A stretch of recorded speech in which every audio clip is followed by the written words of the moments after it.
Esta semana pasada, quizá algunos de vosotros lo visteis, los reyes de España hicieron la primera visita de Estado de un rey español a Andorra.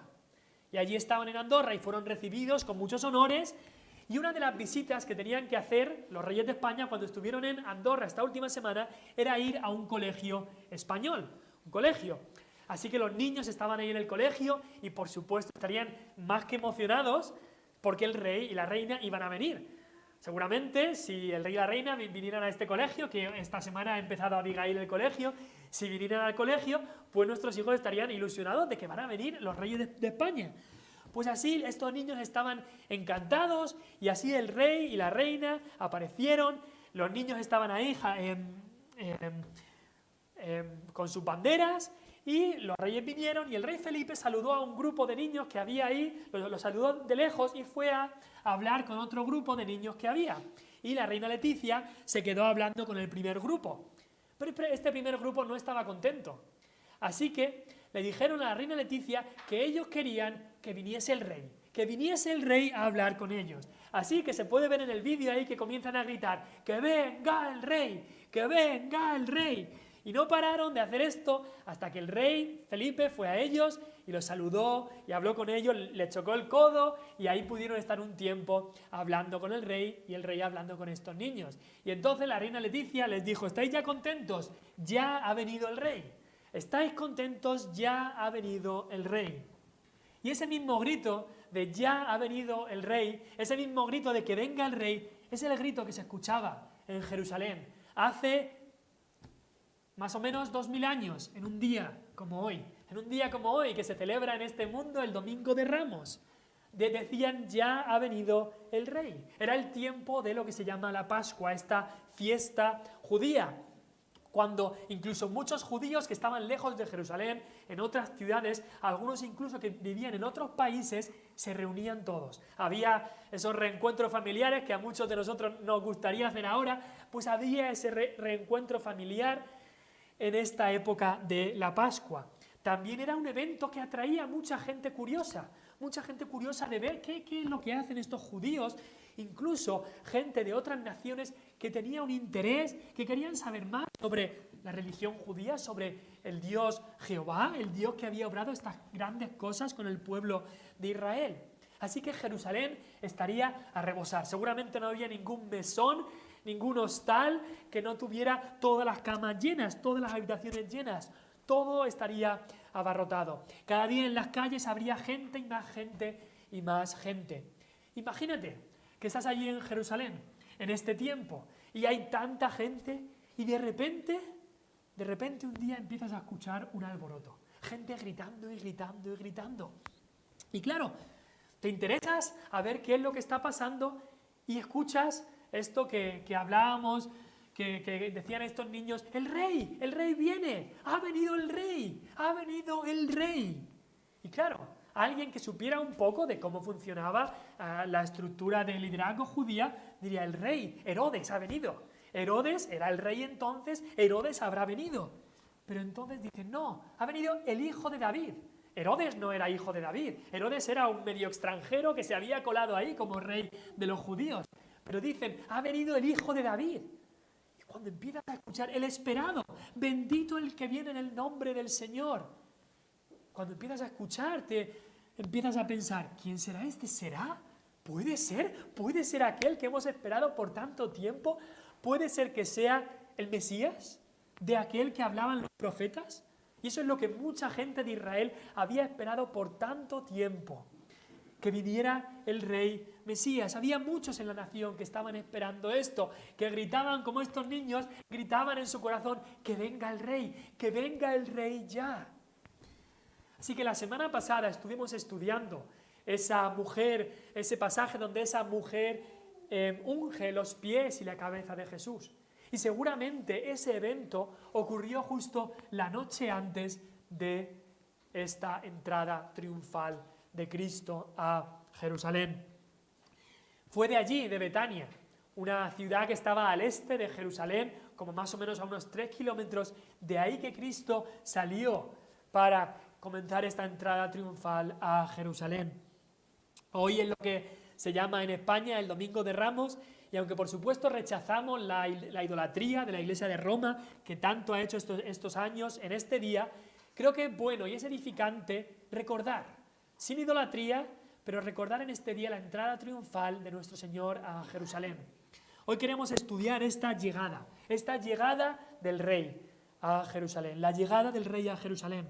Queremos ver 4 cosas simplemente. Primero veremos la preparación de esta llegada. Fue preparada esta llegada. También veremos la aclamación. Se le aclamaba, se adoraba al que venía. También veremos la oposición que hubo, porque hubo oposición a esta llegada. Y luego, en cuarto lugar, y lo más importante, veremos la razón. ¿Cuál fue la razón de que Cristo entró así triunfalmente a Jerusalén? Pero en primer lugar queremos ver la preparación de esta llegada, y lo vemos aquí en los versículos 1 al 7 de Mateo 21, vemos que esta fue una llegada preparada. Esta llegada fue preparada y era preparada para reyes. Así era como fue esta llegada del Rey. Porque dice ahí en el versículo 2 que Cristo les dijo: hallaréis una asna atada y un pollino con ella. Y después en el versículo 7 leemos que Él se sentó encima. Se sentó encima de un asna y de un pollino para entrar. Y quizá decimos, ese nos parece un animal extraño para cabalgar hacia una ciudad, nos parece un animal un poco bajo para un rey, pero había una costumbre en Israel de que muchos reyes y jueces de Israel y gobernantes cabalgaban en mulos o asnas o pollinos. Leemos que cuando Salomón fue a ser coronado, él cabalgó hacia el sitio donde iba a ser coronado en un mulo, sobre una mula. Así es como cabalgó, no sobre un caballo, sino sobre una mula. También su hermano rebelde Absalón, ¿os acordáis de la historia de Absalón, que se rebeló contra su padre David, que tenía el pelo largo, pero al final murió? En esa batalla donde él murió por su rebeldía, él iba cabalgando sobre una mula, sobre un mulo. También leemos en el libro de los jueces que muchos de estos jueces cabalgaban en asnos o mulos, así que esto era algo que hacían los líderes, los reyes, los gobernantes. Esta era una entrada de un rey. Fue preparada para un rey, pero por otro lado también fue preparada humildemente. Porque aunque Cristo entró en un asno, aunque hizo esta profesión mientras todos le aclamaban, esta entrada triunfal estaba muy lejos de lo que solía recibir los reyes de este mundo. La mula y el asno que aparecen aquí no eran suyos, eran prestados. No eran de Cristo, porque como dijo Cristo, el Hijo del Hombre no tiene dónde recostar su cabeza. Cristo no tenía ni una habitación para él, ni una casa para él, no tenía dónde recostar su cabeza y no tenía en su propiedad tampoco ni un mulo, ni una mula, ni un pollino, nada de esto. Aquel que es dueño de todo no tenía nada en este mundo. Tampoco había otros jinetes a su alrededor, como cuando los reyes entraban y cabalgaban una ciudad, habría muchos jinetes delante y detrás, muchos soldados. No había nada de esto en esta entrada triunfal. Tampoco había banderas ni guirnaldas decorando la ciudad. Tampoco había esto. Los reyes en Roma, o los emperadores en Roma, los gobernadores, solían cabalgar en caballos esplendorosos, vestidos de ropas lujosas, pero Cristo no vestía así, ni cabalgaba así. El Hijo de Dios, el Creador, el que nos dice Salmos que cabalga sobre los cielos de los cielos, aquel que es dueño de todo animal en esta tierra, en su humillación, él cabalgó sobre un pollino prestado, sobre un hijo de asna, como dice ahí.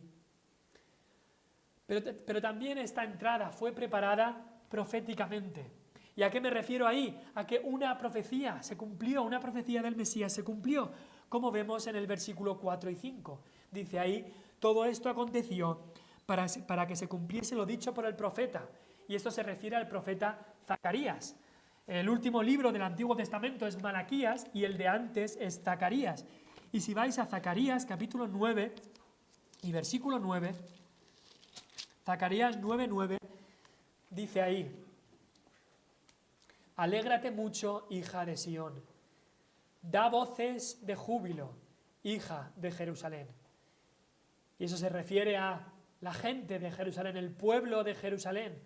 La gente de Israel dice: he aquí tu rey, Este era el rey, el Mesías que iba a venir. Vendrá a ti, va a venir. ¿Y cómo vendrá? Justo y salvador. Ese es Cristo, el justo y el salvador. Pero después dice también humilde. Humilde y cabalgando sobre un asno, sobre un pollino, hijo de asna. Y esto se cumplió a la perfección. Todo se cumplió a la perfección en la entrada triunfal de Cristo. Y aquí vemos otra profecía más, de muchísimas, otra profecía más que se cumplió en la vida de Cristo, de que Él era el verdadero Mesías.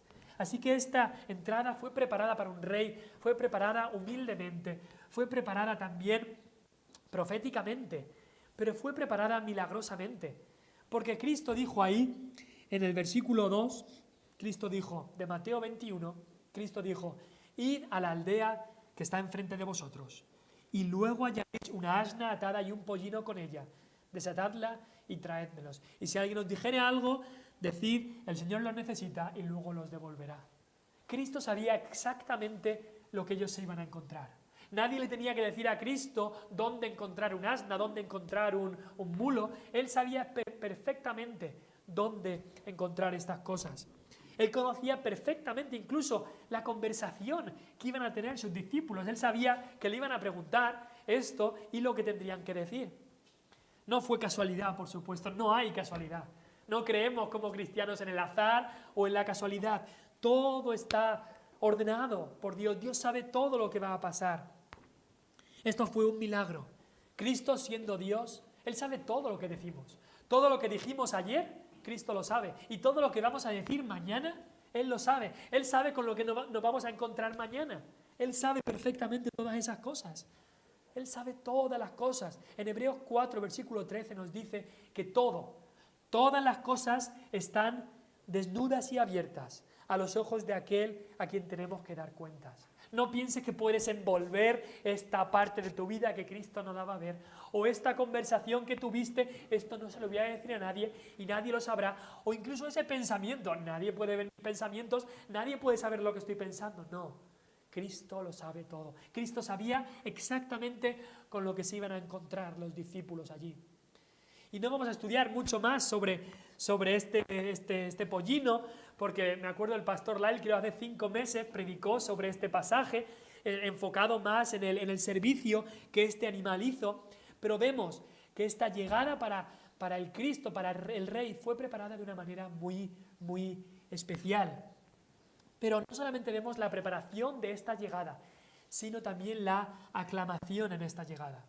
Porque vemos que cuando Cristo llegó, cuando Cristo entró a Jerusalén en esta entrada triunfal, Él fue aclamado grandemente. Leemos ahí el versículo 8.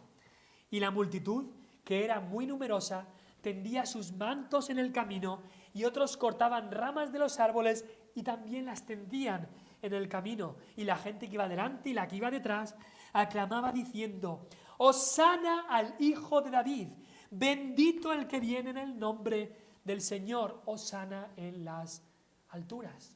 La gente estaba aclamando.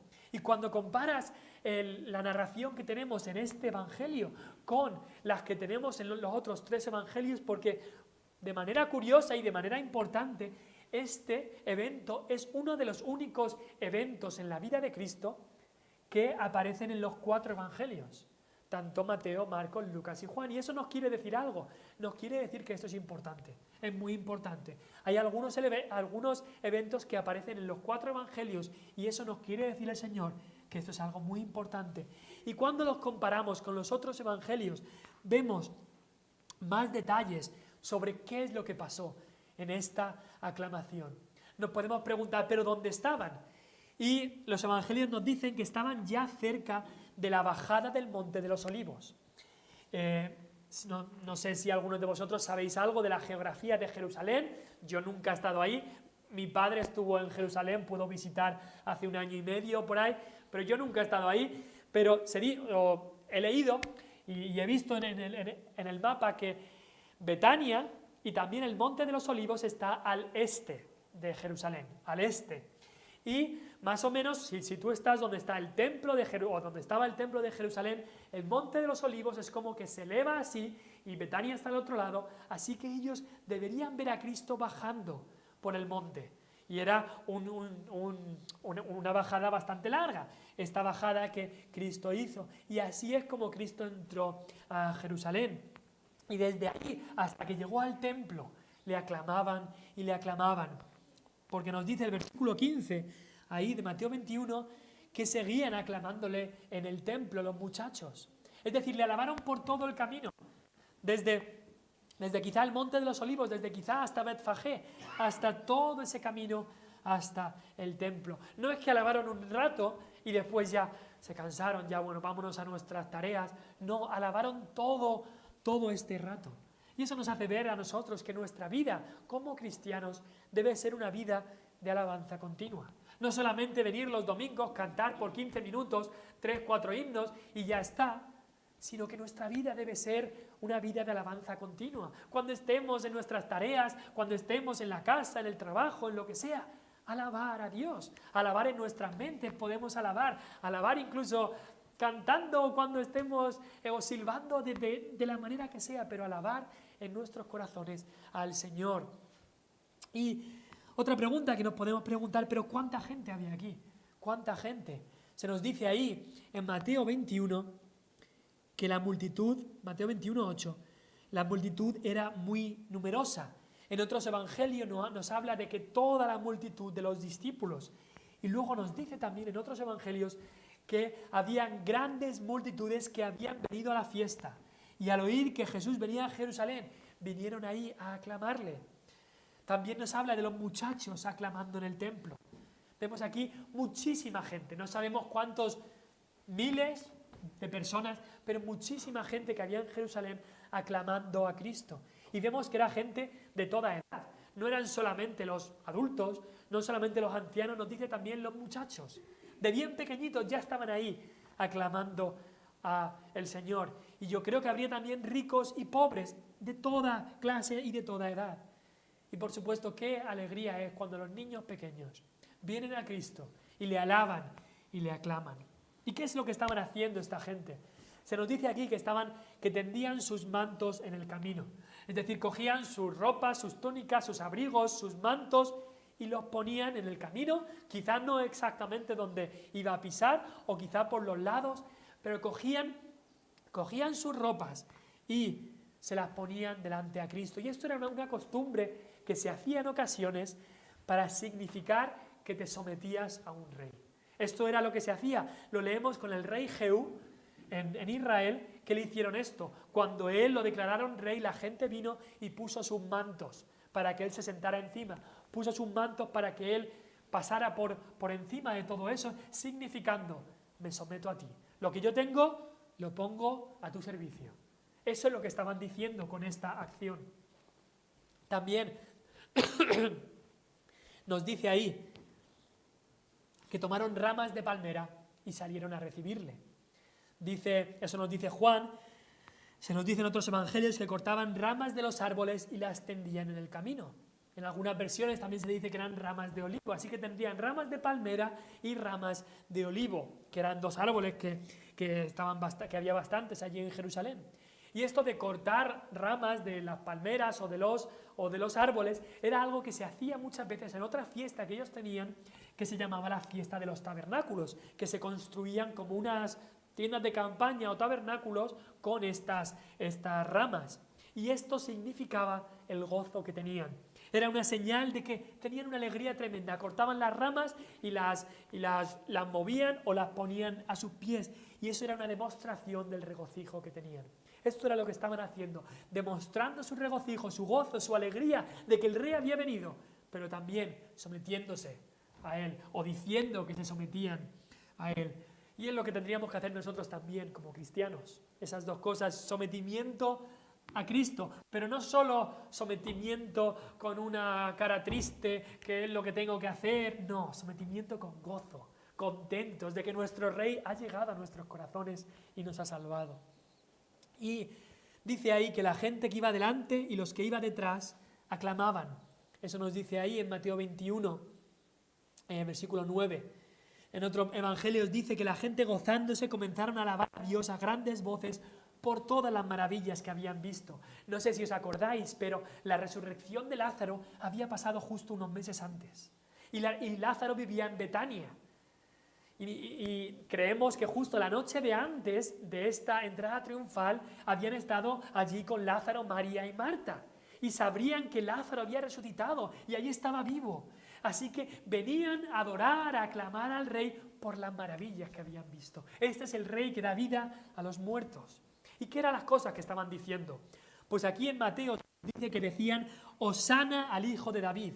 Bendito el que viene en el nombre del Señor, Hosana en las alturas. Dicen, incluso después, en el versículo 11, cuando la gente preguntaba ¿quién es este?, decían: este es Jesús, el profeta de Nazaret de Galilea. Es curioso que dicen, este es Jesús, el profeta. No dicen un profeta, el profeta, porque estaban diciendo, este es el profeta que iba a venir, el que anunció Moisés, el que anunció el Antiguo Testamento. Este es el rey que iba a venir. Eso es lo que estaban diciendo. Después en Marcos también se nos dice que decían: Hosana, bendito el reino de nuestro padre David que viene. En Lucas se nos dice también que decían: bendito el rey que viene en el nombre del Señor, paz en el cielo y gloria en las alturas. Y en Juan se nos dice que decían: bendito el que viene en el nombre del Señor, el rey de Israel.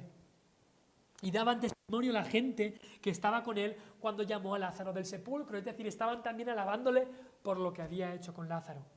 Pero ¿de dónde venían estas palabras que estaban diciendo esta gente? ¿De dónde venían? ¿Se las habían inventado? No, nada de eso. Venían de un salmo, del Salmo 118. Si me acompañáis al Salmo 118... Y es que eso es algo importante, que las alabanzas que le damos a nuestro Señor, que no vengan simplemente de nuestra mente, sino que estén basadas en la palabra de Dios. Muchas veces escucho a algunas canciones cristianas que la escuchas y dices, ¿esto se lo está cantando a su novia o se lo está cantando a Cristo? ¿Se lo está cantando a su madre o su abuela que la quiere mucho o se lo está cantando a Cristo? Porque no hay prácticamente nada que te refiera a lo que ha hecho Cristo o habla de el amor que te tengo y ya está, pero el 95% de la canción podría ser aplicada a cualquier otro contexto. Pero aquí, lo que estaban diciendo estos discípulos, lo que estaban cantando estaba basado en la palabra de Dios. Salmo 118, versículo 25. Vais a ver lo que se parece. Se parece mucho a lo que ellos decían. Versículo 25 dice: Oh Jehová, sálvanos ahora, te ruego, oh Jehová, que nos hagas prosperar ahora. Bendito el que viene en el nombre de Jehová. Desde la casa de Jehová os bendecimos. Y quizá decís, hombre, el versículo 25 no se parece mucho. Pero es que la palabra Hosana, que no la conocemos en nuestro idioma español, la palabra Hosana es la palabra sálvanos ahora. Esa es la palabra, sálvanos ahora en hebreo es Hosana. Sálvanos, Hosana. Eso es lo que estaban diciendo los discípulos o esta gente que estaba cantando. Estaban diciendo, sálvanos ahora, el rey, bendito el rey que viene en el nombre del Señor, sálvanos. Pero aún con toda esta alabanza, desgraciadamente, la mayoría de estos que estaban cantando de esta salvación, estaban viendo esta salvación como una salvación o liberación física. Se pensaban que Cristo iba a venir y que les iba a liberar de los romanos. No estaban pensando en que tenían que ser libertados de su pecado, no estaban pensando en que tenían que ser libertados de la miseria del pecado o de la condenación del infierno. No, ellos estaban pensando que nos libre de los romanos, que nos quite a estos romanos de encima. Ellos decían, David nos libró de los filisteos cuando luchó ahí con su onda contra Goliat. Pues este que es el hijo de David, que nos libre de los romanos. Si nos puede dar de comer, ha alimentado a miles de personas, puede hacer resucitar a los muertos, así que podemos ir a la guerra y si alguno muere lo resucita, ya está, que nos libre de los romanos. Eso es lo que estaban buscando. Se equivocaban y mucho. Sus palabras de Hosana eran las correctas, porque sí, Cristo vino a salvar. Pero el significado que ellos le daban a esas palabras no era el correcto, era incorrecto. Y mucha gente, muchas veces nos cruzamos con gente que dice cosas que suenan muy bien, pero el significado que le dan a esas cosas no es el correcto. Así que nosotros cuando cantamos Hosana, cuando cantamos Sálvanos, Señor, tenemos que saber de qué nos salva. no nos salva de la pobreza, no nos salva de que me quite todas las enfermedades. No, Cristo nos salva principalmente, mayoritariamente, del pecado. Del pecado.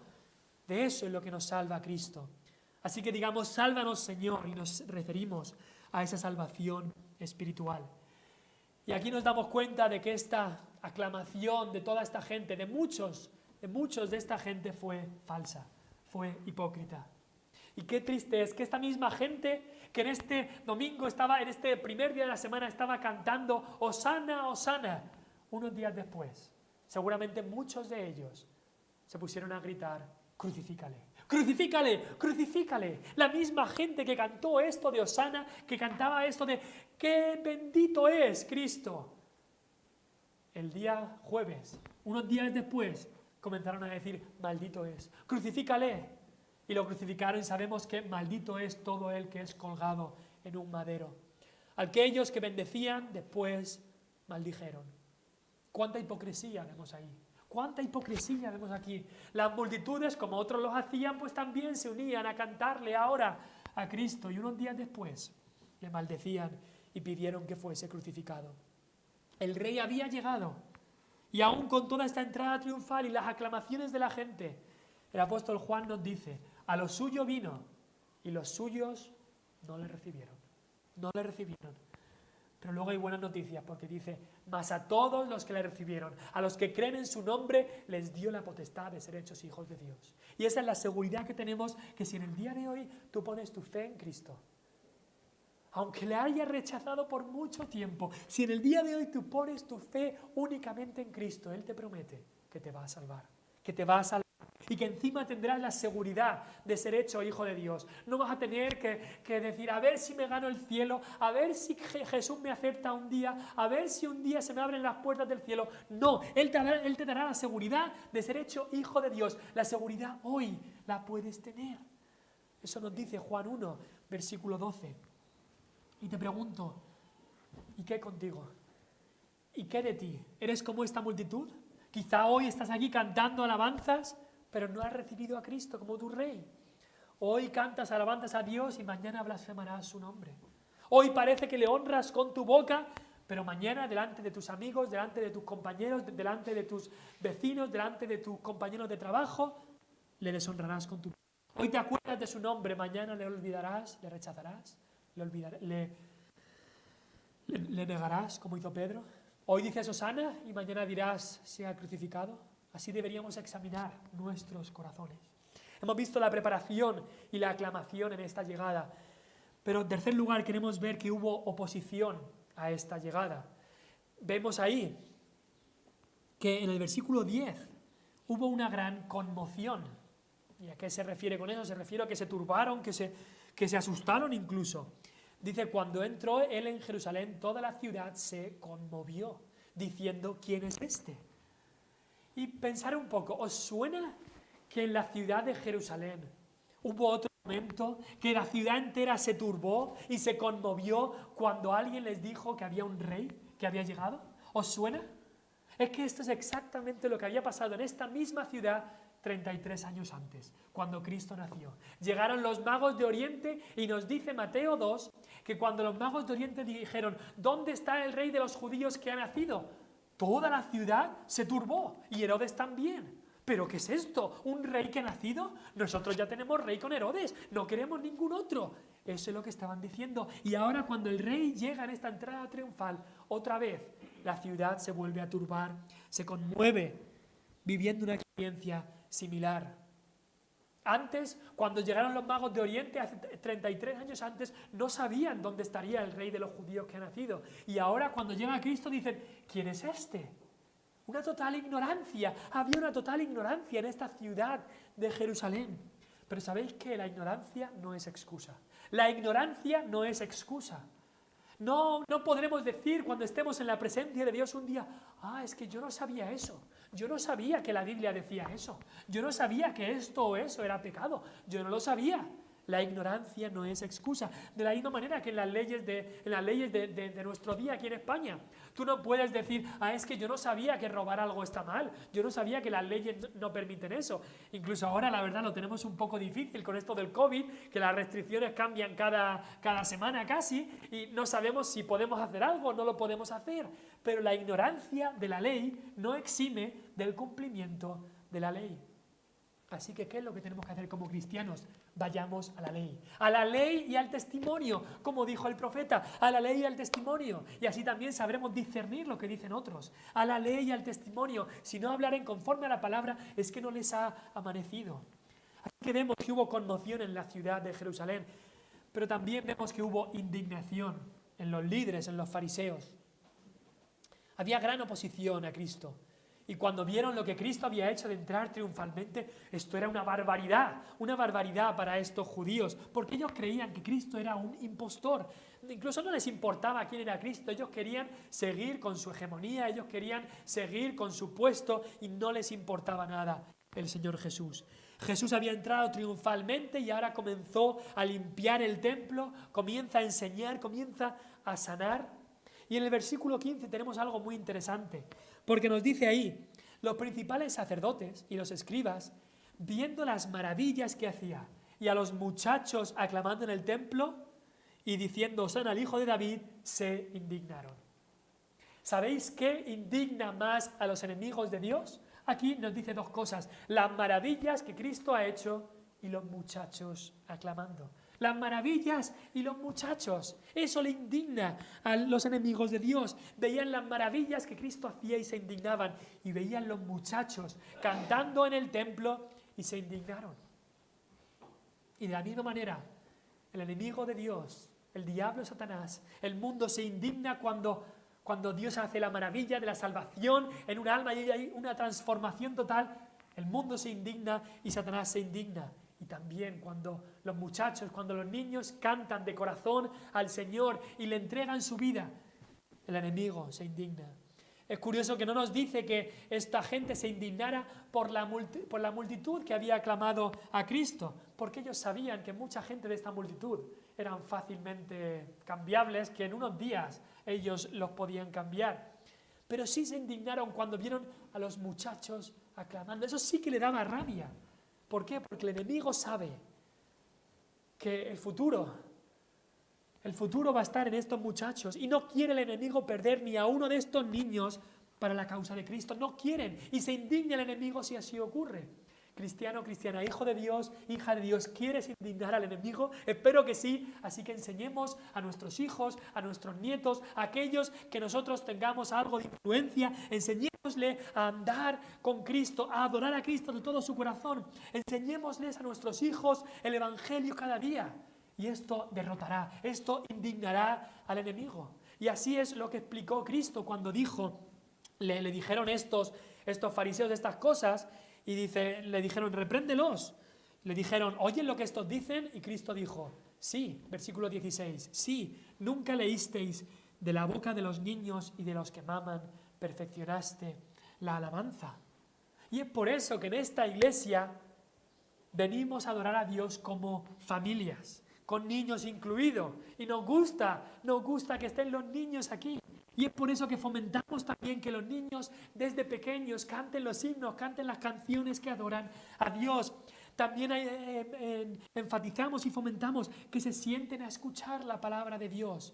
Es por eso que la Escritura pone también tanta importancia en un culto familiar que tengamos como familias en nuestras casas. Los niños deben aprender la palabra de Dios, el Evangelio desde bien pequeños. ¿Por qué? Porque nos dice ahí, de la boca de los niños y de los que maman, perfeccionaste la alabanza. ¿Por qué? Porque su pequeñez exalta mucho más la grandeza de Dios. ¿Por qué? Porque su debilidad ensalza aún más el poder de Dios. Es por eso que Cristo bendijo a los niños tantas veces. Es por eso que Cristo dijo estas palabras. Es por eso que Cristo dijo, dejad a los niños venir a mí. Es por eso que Cristo dijo, si no os hacéis como uno de estos pequeños, no entráis al reino de Dios. ¿Y a qué se refiere? A tener esa ese corazón inocente, ese corazón de amar a Cristo de todo su corazón, ese corazón de sentirse débil y saber que Cristo es fuerte, ese corazón de fe, de creer en Cristo con todo lo que tenemos.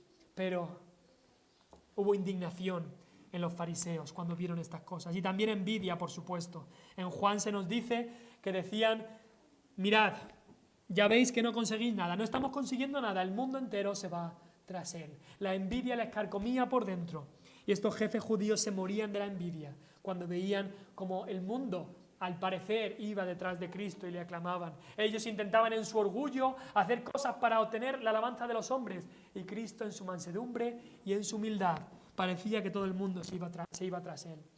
Así que vemos esta oposición que tuvo la llegada de Cristo.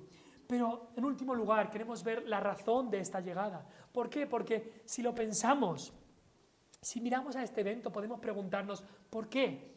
¿Por qué Cristo quiso que en este momento en su ministerio fuera así? Pensar en la mayoría de la vida pública de Cristo había sido más bien discreta, si se puede decir así. Lo había pasado en lugares desconocidos como Galilea. La gran mayoría del tiempo estaba solamente con 12 hombres, sus 12 discípulos. Por lo general, Cristo no iba buscando la atención pública. Mateo 12 dice que Él no va a contender, ni voceará, ni nadie oirá en las calles su voz. Y cuando vinieron a hacerle rey, muchas veces Él se retiraba y se apartaba. Tanto tiempo lo pasaba en la montaña hablando con su Padre, orando. Pero aquí vemos a Cristo haciendo una entrada tan multitudinaria que nos sorprende, con tanta gente incluso vitoreándole, tanto que los fariseos dijeron: mirad, el mundo se va tras él. ¿Pero por qué? Y la razón de esto es que esta llegada, una de las razones, es que esta llegada identificaba a Cristo como rey. El rey había llegado, el rey ha llegado. Cristo es rey con mayúsculas, Él es el rey de reyes. Los reyes hemos visto que entraban a las ciudades cuando iban a ser coronados. David marchó a Jerusalén, Salomón también cabalgó para ser coronado, y Cristo aquí en su carne, Él que era el hijo de David, vino a ser, Él era el que merecía ser el rey. Y las genealogías de Mateo y de Lucas confirman que Cristo era el heredero al trono. Eso era como hombre, pero como Dios. Él es el creador, el gobernador, el sustentador, el único que merece ser el rey de reyes, el rey del universo. Eso como hombre y como Dios y como mediador entre Dios y los hombres. Él se ganó el derecho, compró el derecho de ser el rey de reyes, el libertador, el rey salvador, por el sacrificio que Él hizo. Y no nos equivoquemos, Cristo es rey y Él está reinando ya. Él reina en su iglesia. Su reino ha llegado, Él dijo.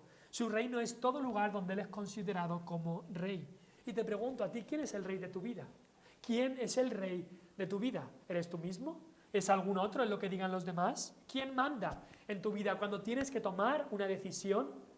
¿Qué es lo que buscas? ¿Qué es lo que te motiva? ¿O cuáles son tus motivos para elegir una cosa u otra?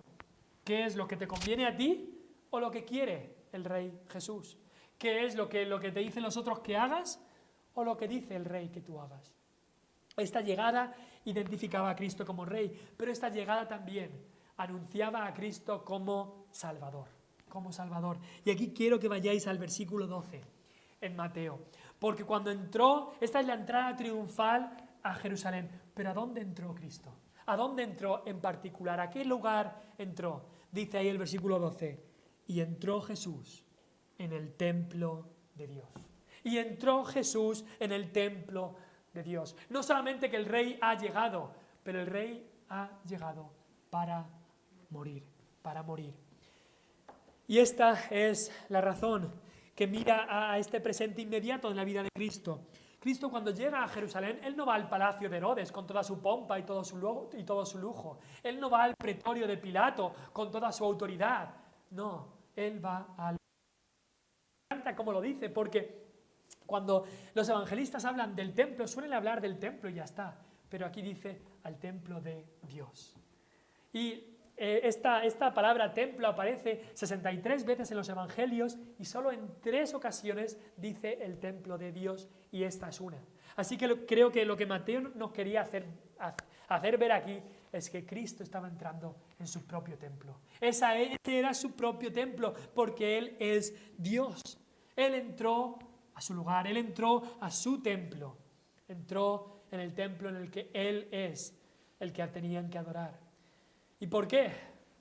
Ya hemos visto que Él era el rey y aquel profeta. El rey y el profeta. Pero también el otro oficio que Él tiene es el de sumo sacerdote. Y esto es lo que Él iba a mostrar más que nada en su muerte y en su obra en la cruz.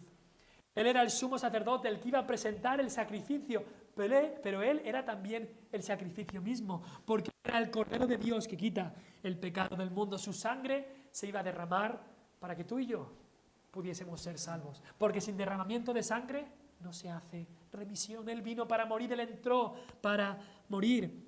Y por eso es que Cristo realizó esta entrada tan públicamente en Jerusalén. Tenía que ser público. El Cordero iba a ser sacrificado. Este acontecimiento tan importante, el más importante de toda la historia de la humanidad, no se podía hacer en un rincón, como dijo Pablo en el libro de Hechos.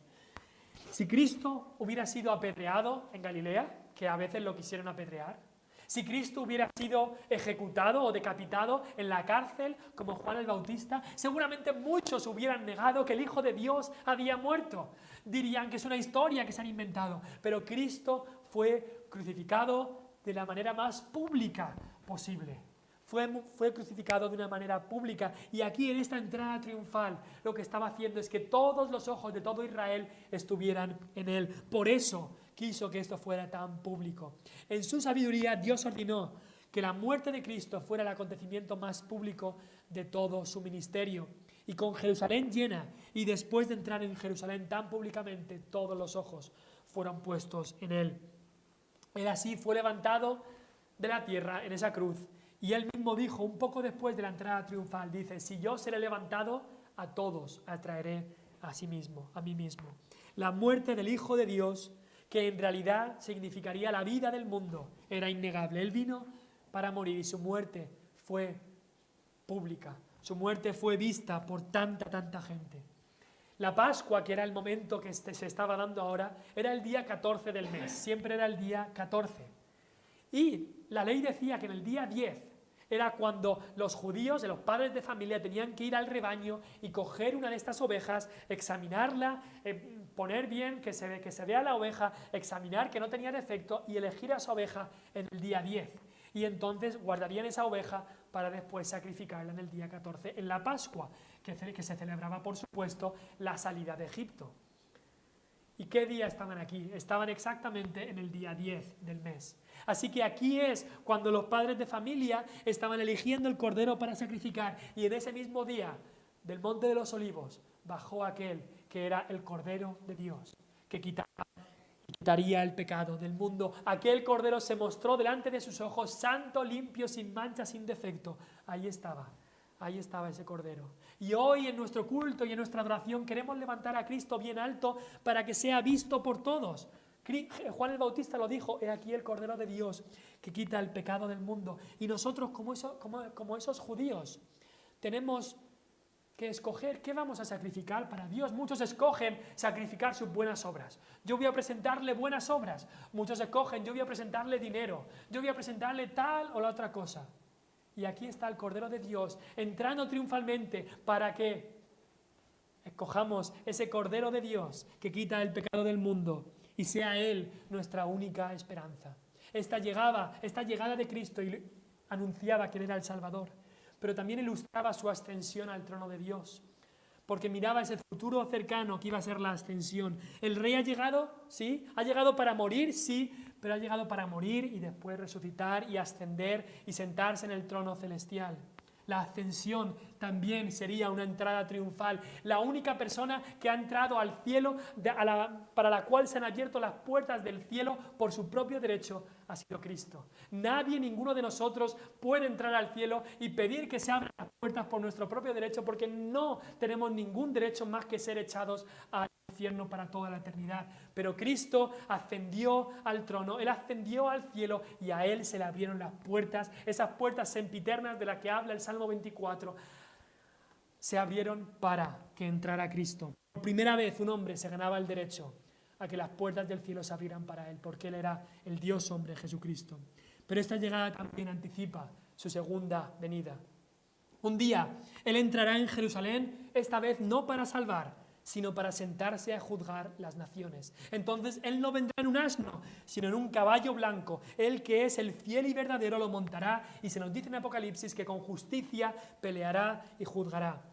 Nos dice que sus ojos serán llama de fuego. No será manso y humilde como fue antes, pero sino que ahora vendrá en toda su justicia, y en su cabeza habrá muchas diademas. De su boca saldrá una espada aguda para herir a los pecadores no arrepentidos, porque él vendrá para juzgar y gobernará las naciones con vara de hierro, se nos dice en Apocalipsis. Entonces no tendrá a unos cuantos simples y rudos discípulos a su alrededor, sino a todos los ejércitos celestiales vestidos de lino finísimo, blanco y limpio, y le seguirán en caballos blancos. Allí ya no será el Cordero de Dios que quita el pecado del mundo, será el león que vendrá a juzgar.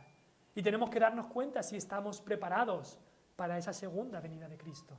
Eso es lo que nos enseña esta entrada triunfal, que Cristo vino como el Rey, que Cristo vino para morir como el Salvador, que Cristo anunciaba que Él iba a ascender al trono, Él iba a ir a la presencia de Dios, y que Cristo anunciaba también que Él iba a venir por segunda vez para juzgar, y por eso tenemos que estar preparados. Así que en este día que el mundo celebra, mucha gente celebra el Domingo de Ramos, acordémonos nosotros de esta entrada de nuestro Señor Jesucristo y de las cosas que enseña. Y adorémosle con todo nuestro corazón. Y si no le hemos conocido, que hoy sea día de someternos a Él, entregarle toda nuestra vida y aceptarle como Señor y Salvador. Vamos a orar. Padre Celestial,